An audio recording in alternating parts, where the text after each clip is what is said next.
우리 하나님 말씀 보겠습니다. 로마서입니다. 15장입니다. 로마서 15장 우리 22절에서 우리 33절까지 말씀입니다. 우리 한 절씩 교독하고 33절은 함께 읽도록 그렇게 하겠습니다.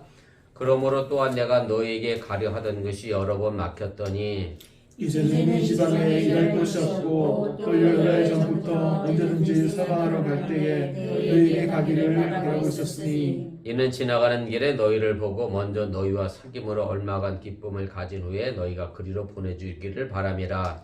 그러나 이제는 내가 성도를 섬기는 일로 예루살렘에 가노니 이는 마게도냐와 아게야 사람들이 예루살렘 성도 중 가난한 자들을 위하여 기쁘게 얼마를 연보하였음이라.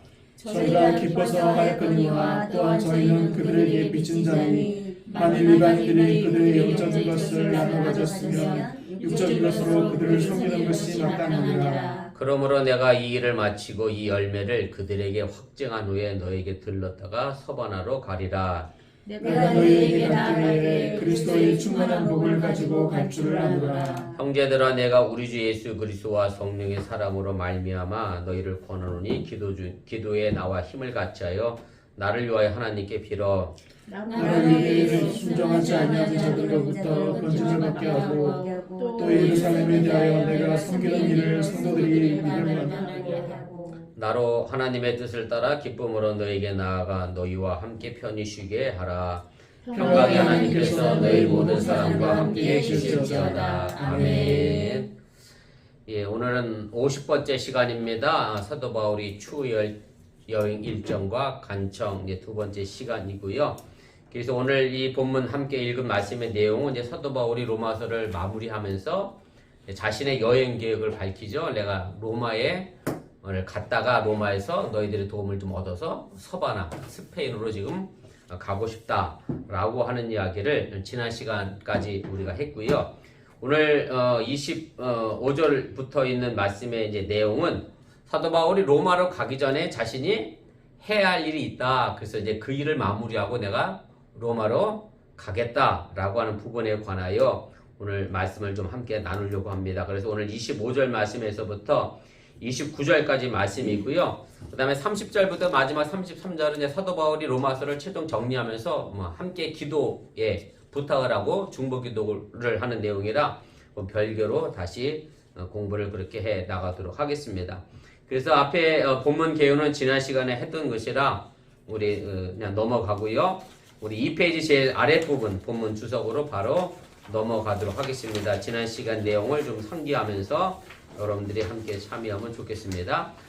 첫 번째입니다. 바울은 로마에 가려고 했습니다. 여러 번 가려고 했지만 이제 그 길을 막혔다라고 했지요. 그러나 이제는 어떤 목적으로 이제 로마를 가기 전에 먼저 자신이 가야 한다라고 이제 그 목적을 이제 밝히고 있습니다. 오늘 25절, 26절에 있는 말씀인데 제가 다시 읽어드리겠습니다. 그러나 이제는 내가 성도를 섬기는 일로 예루살렘에 가노니 이는 마게도냐와 아가야 사람들이 예루살렘 성도 중 가난한 자들을 위하여 기쁘게 얼마를 연보하였음이라 이렇게 말씀하고 있습니다. 그래서 사도 바울이 로마에 가기 전에 꼭 자기가 해야 될 일이 있는데 그것이 바로 예루살렘에 가서 마게도냐와 아가야의 지역에 있던 성도들이 헌금한 그 헌금을 예루살렘의 가난한 성도들에게 나눠주기 위한 임무를 띠기 위하여 예루살렘으로 이제 가게 되겠다라는 이야기를 이제 하게 됩니다. 우리 3페이지 제일 위로 가겠습니다. 그래서 바울이 로마로 가기 전에 이제 마무리해야 될 일이 한 가지가 남았는데 그것은 바로 예루살렘 모교회의 가난한 성도를 위하여 그가 모금한 것을 이제 전달할 일이었고요. 그것이 먼 장래의 계획이 아니라 지금 당장 막 실행에 옮겨야 되는 이제 급박한 임무로 이제 사도 바울이 이제 묘사를 하게 됩니다. 사도 바울은 자신이 그동안 이제 이방인 지역에 여러 교회를 개척해서 세웠잖아요. 그리고 예루살렘에 이 헌금을 전달하는 색을 가지고 이렇게 표현을 했습니다. 성도를 섬기는 일이다라고 이제 표현을 하고 있고요. 여기서 이제 성도를 섬기는 일이라고 하는 것의 의미가 제가 거기 헬라어도 같이 썼습니다만은 디아코는 토이스 아기오이스라고 하는 이제 단어의 문장인데 아마 사도 바울이 이 단어를 사용하면서 이제 자신이 세웠던 각 교회마다 이제 예루살렘에 가난한 성도를 위한 복음 캠페인의 어떤 공식 명칭으로 사용했을 것으로 그렇게 추정을 해 보게 됩니다. 디아코논이라고 한 단어, 뭐 여러분들이 잘 아시는 것처럼 디아코니아에서 파생한 그런 단어고요. 섬기는 일에 교제의 일로 우리가 그렇게 사용하는 단어인데, 사도 바울은 예루살렘의 가난한 교회들을 위해 헌금한 것이 바로 성도를 섬기는 일이었다, 그렇게 생각을 하고 있습니다.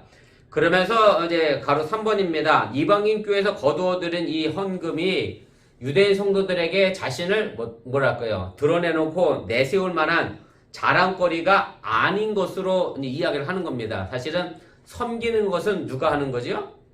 종이 하는 거죠. 그래서 사실은 섬기는 일이라고 표현하는 것은 자신이 이제 겸손한 마음으로 섬김의 자세로 인식하고 있다라고 하는 얘기고, 이제 그도 그럴 것이, 이제 사도 바울은 이방인들의 구원은 영적인 차원에서 보면 어디서부터 왔죠? 예루살렘 모 교회에서부터 이제 구원의 소식이 전해져서 이방 지역에 세웠기 때문에, 그래서 당연히 예루살렘 모 교회 빚진 자로서 헌금을 모아서 가난한 사람들을 돕는 일은 당연한 것이라고 생각했기 때문에 그것을 자랑거리로 생각하지 않았다라고 하는 얘기입니다.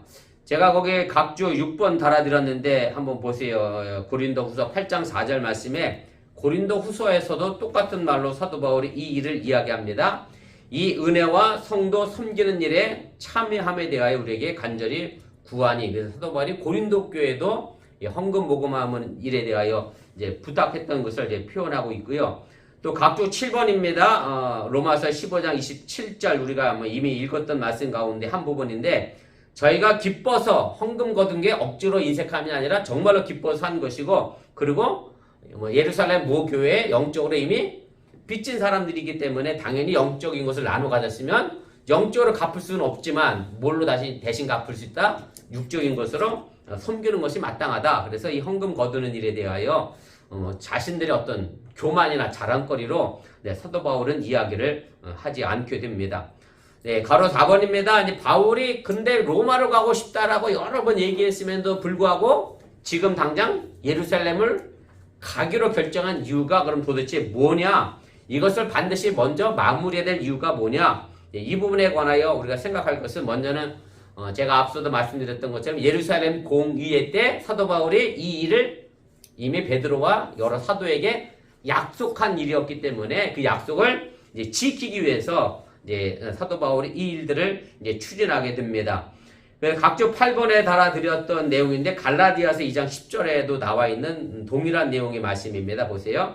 다만 우리에게 가난한 자들을 기억하도록 부탁하였으니, 이렇게 되어 있는데, 우리에게 가난한 자를 부탁한 것은 누구냐면 예루살렘 모교의 베드로와 다른 사도들이었고, 우리는 누구냐면 바로 이방인 지역에 세워있는 교인들을 얘기하는 겁니다. 그래서 예루살렘 모교에서 사도 바울을 이방인의 사도로 인정해 주면서 한 가지 부탁할 것이 있는데, 지금 예루살렘이 가난 때문에, 가뭄 때문에 극심하게 어려우니 좀 우리를 도와달라, 그렇게 부탁한 것을 사도 바울이 실천에 옮기게 됩니다. 그래서 로마서가 바울의 어떤 신학적이고 윤리학적으로 종합판이라고 하면, 사도 바울은 사실은 이 헌금 모금한 일들에 관하여 어떤 생각을 가졌을 수도 있느냐면, 자신이 이방인 지역을 다니면서 여러 교회를 세웠던 성과로서 또 예루살렘 모교에 내가 이렇게 그래도 일을 했다라고 보여줄 수 있는 증거로서의 역할을 우리가 할 수 있게 됐다라고 하는 얘기고, 또 이것을 통해서 제가 지난 시간에도 말씀했지만 유대인 기독교인들과 이방인 기독교인들이 서로 상호 연대해서 하나의 교회 공동체로서의 역할을 해야 한다는 것을 간직하고자 사도 바울이 이 일에 대하여 최선을 다했다라고 하는 얘기입니다. 요즘도 비슷하다라고 생각할 수도 있는데, 먼 가난한 나라에 혹은 중국이나 동남아나 아프리카나 남미의 교회를 선교사가 가서 개척하고 했으면 자기가 그래도 이런 사역을 했으니까 뭐가 있어야 돼요? 교회 건물 사진이라도 있어야 되고 이런 식인 것처럼, 사도 바울이 그래도 이방인 교회를 세웠다고 하는 증거가 별로 그때 당시에 사진이 있었겠어요? 뭐가 있었겠어요? 그러니 뭐밖에 없어요. 지금 상황에서는 헌금을 거두어서 이제 줌으로 해서 내가 이방인 교인들을 이렇게 많이 이제 섬겼다, 또 많은 교회를 개척했다, 이런 것을 아마 예루살렘 모교에 드러내고자 했던 그런 마음도 없지 않아 있었을 것이다 라고 이제 생각을 하게 됩니다. 5번입니다. 신학적인 측면에서 보면 또 사도 바울이 구약의 말씀을 많이 인용을 했잖아요. 그 구약 성경에 보면 이런 말씀의 내용도 있습니다. 각주 9번인데 제가 하나만 달아드렸습니다. 이사야서 45장 15절 말씀만 달아드렸는데 구약 성경에 여러 군데 이런 말씀의 구절이 있습니다. 오직 너희는 여호와의 제사장이라 일컬음을 받을 것이라 사람들이 너희를 우리 하나님의 봉사자라 할 것이며 너희가 이방 나라들의 재물을 먹으며 그들의 영광을 얻어 자랑할 것이니라. 그래서 이사야서에 예루살렘에 있던 사람들이 이방 나라의 재물들을 가지고 살게 될 것이다 라고 하는 그 예언의 성취를 지금 사도 바울은 이루고 있다라고 이제 생각을 하고 있다라고 하는 얘기고, 물론 신학적인 의미로 해석하면 뭐 그렇게도 할 수 있지만, 그러나 사도 바울은 그런 신학적인 의미를 떠나서 일단 현실적으로 뭐가 필요한 거예요? 예루살렘 모교의 가난한 사람들에게 지금 당장 쌀원털이 필요한 상황이기 때문에 이를 위하여 최선을 다했다라고 하는 것으로 여러분들이 이해하시면 좋겠습니다. 4페이지 제일 위로 올라가도록 하겠습니다. 그렇기 때문에 로마로 가는 것도 중요하지만 그보다 앞서 예루살렘에 있는 가난한 성도들에게 헌금을 해서 보내주는 것도 정말로 중요하고 절박한 그런 명분을 가지고 있었다라고 하는 얘기입니다. 이 헌금은 이제 혼자 보내진 것은 아니고요. 이제 디도를 중심으로 해서 세 사람이 함께 갑니다. 근데 실제로는 이제 디도만 그 이름이 등장을 하게 되고 나머지 두 명은 이름이 등장하지는 않습니다. 그래서 세 동역자들에 의하여 모아져서 예루살렘으로 이제 가게 되는데 각주 10번에 제가 달아드렸는데 한번 보세요. 고린도후서 8장 16절에 있는 말씀인데 너희를 위하여 같은 간절함을 디도의 마음에도 주시는 하나님께 감사하노니. 이제 디도도 예루살렘 모교의 가난한 성도들 때문에 마음을 굉장히 쓰여하고 아파했다, 간절함이 가지고 있었다 라고 이야기를 하고 있고, 그 다음에 두 절 건너뛰어가면 18절 말씀인데 그렇게 됐습니다. 또 그와 함께 그 형제를 보내었으니, 이제 디도와 함께 또 다른 형제를 하나 더 보냈다 라고 이야기하는데, 이 사람은 교회에서 칭찬을 받는 사람이었다. 뭐 쉽게 말하면 헌금 전달하면서 믿을 만한 사람을 보냈겠죠. 이거 보내면 뭐 띄어먹을 사람을 뭐 설마 사도 바울이 선택을 했겠습니까? 이제 그런 측면에서 칭찬을 하게 되고, 그 다음에 4구절 더 건너뛰면 8장 22절에 가면 또 그들과 함께 우리의 한 형제를 보냈다. 그래서 3명이서 예루살렘을 향하여 이제 헌금을 전달하기 위하여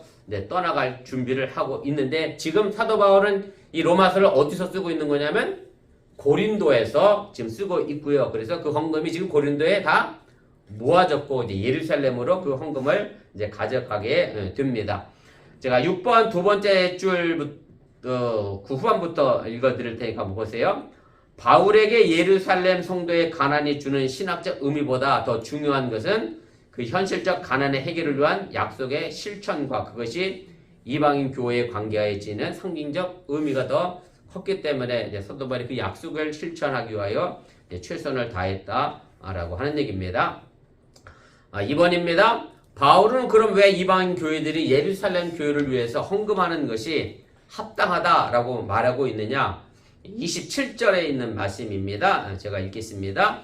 저희가 기뻐서 하였거니와 또한 저희는 그들에게 빚진 자니 만일 이방인들이 그들의 영적인 것을 나눠 가졌으면 육적인 것으로 그들을 섬기는 것이 마땅하다라고 이야기를 합니다. 그래서 사도 바울은 26절에서 예루살렘의 가난한 성도들을 위해서 이방인 교회가 모금한 것을 가지고 코이노니아라는 헬라어 단어를 사용했는데 그것을 26절에서 보면 기쁘게라는 단어로 바꿨어요. 번역을 해놨어요. 그러니까 예루살렘 모교를 위해서 헌금한 것이 기쁘게 했다라고 이야기하는데, 이제 코이노니아라는 말의 의미는 정확히 뭐 흔히가 우리가 지금 현재 교회에서 뭐라고 쓰냐면 교제하는 것으로 친교, 교제하는 것으로 쓰거든요.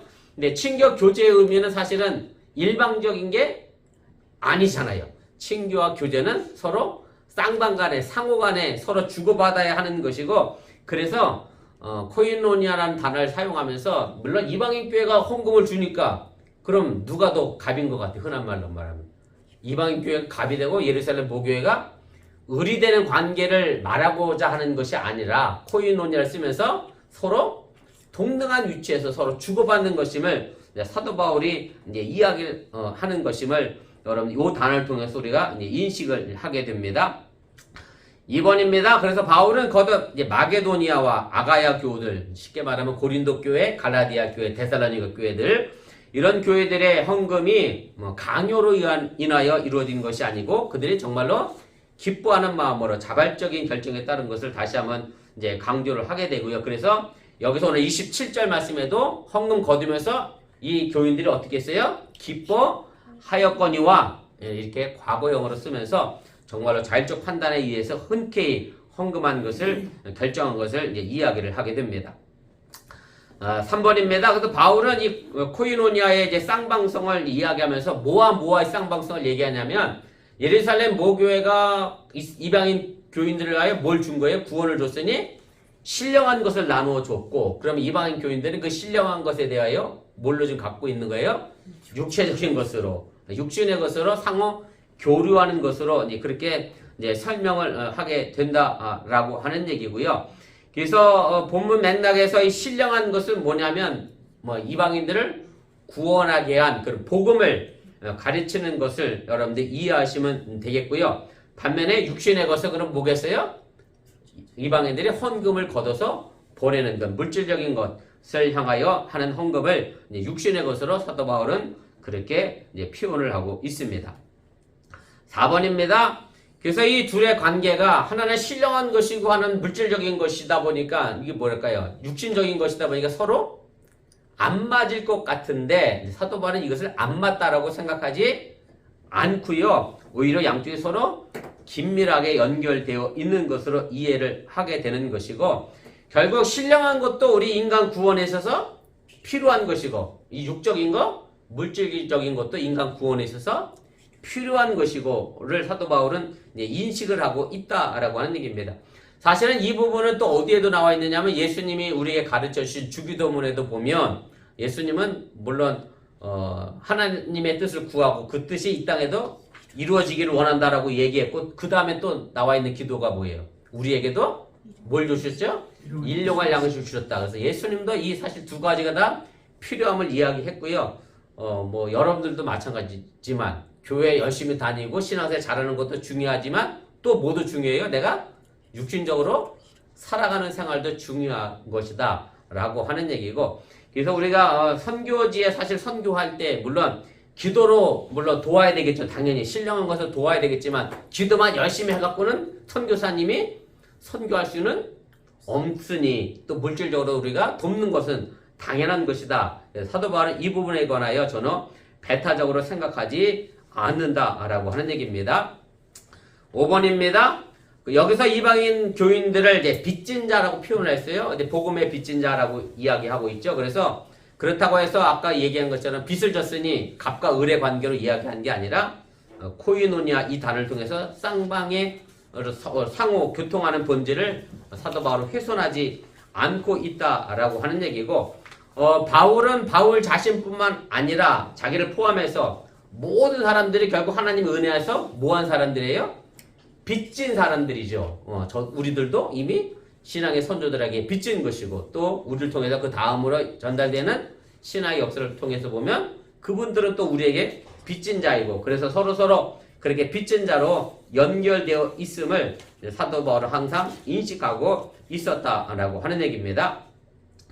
5페이지 제일 위로 가겠습니다. 그래서 유대인이든 이방인이든 모두가 그들의 구원을 그리스도의 대속적 죽음이라고 하는 하나님의 은혜에 빚을 졌을 뿐 아니라 이 세상 살에 구석구석마다 누구나 빚으로부터 자유로울 수는 없다라고 하는 얘기고, 제가 여러 번 자동차에 관련해서 말씀을 드렸습니다만은 각 회사가 다 있습니다만은 각 회사가 다 존재해야 자동차 한 대가 만들어지지 어느 회사 혼자서 자동차를 전부 만들어내는 것이 아니다 보니 사실 회사 관계도 서로 빚진 자의 관계로서 연결되어져 있다. 여러 번 말씀드렸고요.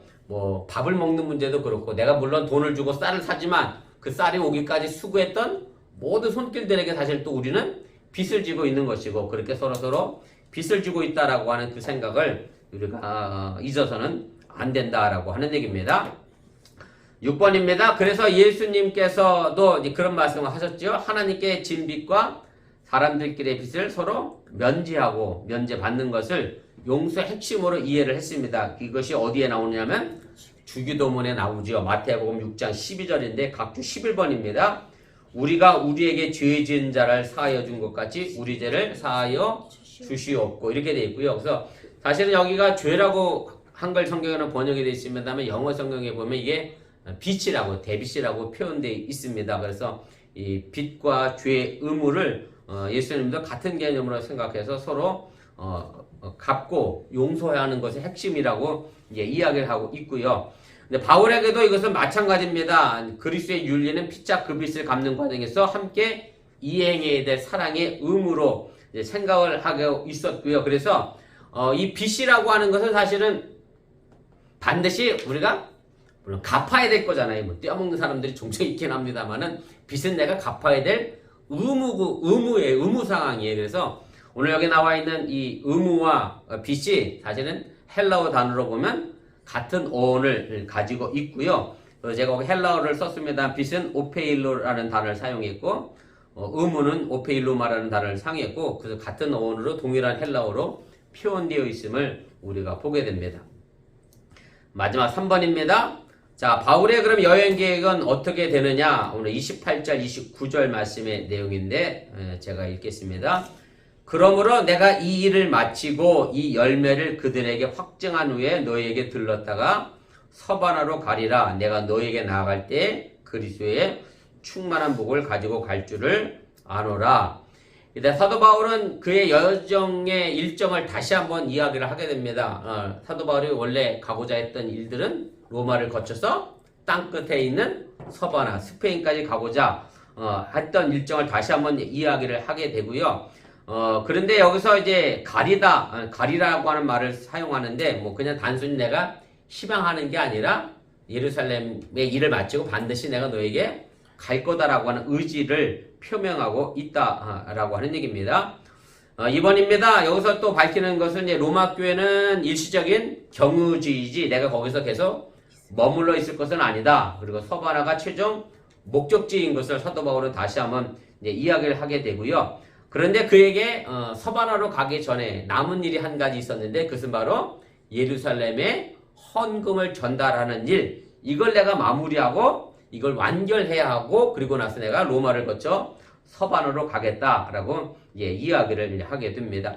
그래서 오늘 사도 바울이 자신이 반드시 해야 될 이 과제를 마치다, 우리가 일을 마치다 라는 말도 우리도 쓰고 있습니다만 이 동사가 원래 가지고 있는 의미는 뭐냐면 종교적으로 어떤 뭐 봉사를 하거나 혹은 뭐 제사를 수행하는 일에서도 쓰이고 있습니다만은 통상적으로 내가 직장에서 사물을 마무리하는 것으로도 이제 쓰는 단어이고요. 그래서 사도 바울은 이 단어를 씀으로 해서 자신이 로마로 가기 전에 최종적으로 이 모든 사물을 정리하고 마무리하겠다라는 것을 이제 강조를 하게 됩니다. 그래서 이 부분은 뭐 고린도 후서에도 똑같은 내용이 기록된 내용이기 때문에 거기에도 동일한 표현을 사도 바울이 이미 강조한 바가 있고요.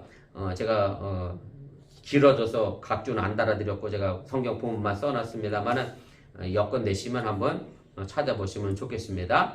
자, 3번입니다. 자, 그럼 바울은 29절에서 자신이 로마를 이제 가겠다라고 했는데 단순히 뭐 가면서 그랬잖아요. 지난 시간에 로마에 거쳐서 내가 너희들에게 어떤 선교적인 좀 도움을 받고 싶다라고 이제 이렇게 썼기 때문에 서바나를 가기 위하여 여행 경비를 쉽게 말하면 뭐 속된 표현일 수도 있겠는데 내가 타내기 위해서 쉽게 말하면 선교적 후원을 받기 위해서 로마를 가는 염치 없는 그런 사람은 아니다. 이걸 좀 이야기하는 것을 이제 밝히게 됩니다. 그래서 여기도 이제 쌍방적인 코이노니아가 이제 사용이 되어지게 되고 그래서 오늘 사도 바울은 로마 교회를 가지만 그들에게 뭘 주겠다고 약속했느냐면 29절에 보면 그리스도의 충만한 축복을 내가 너희들에게 주고 서바나로 갈 거다. 그래서 나는 뭐 너희들에게 뭐 구걸하러 가는 것은 결코 아니다.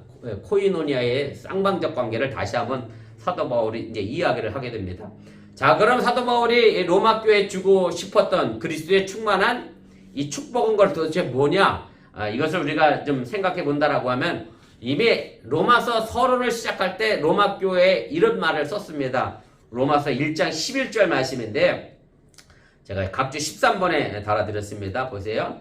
내가 너희 보기를 간절히 원하는 것은 어떤 신령한 은사를 너에게 나누어 주어 너희를 견고하게 하려 함이니. 그래서 사도 바울이 로마 교인들에게 주는 그리스도의 충만한 축복은 바로 신령한 은사라고 하는 것을 이야기하는 것이고요. 그래서 신령한 은사는 사실 또 고린도서에 보면 그 성령으로 인하여 여러 가지 은사의 모습들이 등장하잖아요. 그래서 결국 하나님께서 우리에게 왜 이런 은사를 주셨느냐면 그 은사를 가지고 우리를 더 믿음 안에서 뭐하게 하기 위해서 견고하게 하기 위해서 우리에게 은사를 주시는 거거든요. 그래서 사도 바울은 그래서 로마 교회를 더 튼튼하게 세우기 위하여 이 자신이 가지고 있었던 이 그리스도의 충만한 축복의 신령한 은사를 나누어 주겠다라고 이야기하면서 다시 한번 코이노니아의 그 의미를 되살리면서 내가 뭐 선교 헌금을 받고자 하는 게 아니라 너희들에게도 내가 신령한 은사를 줌으로 해서 서로 상반간에 도움이 되고자 하는 일들을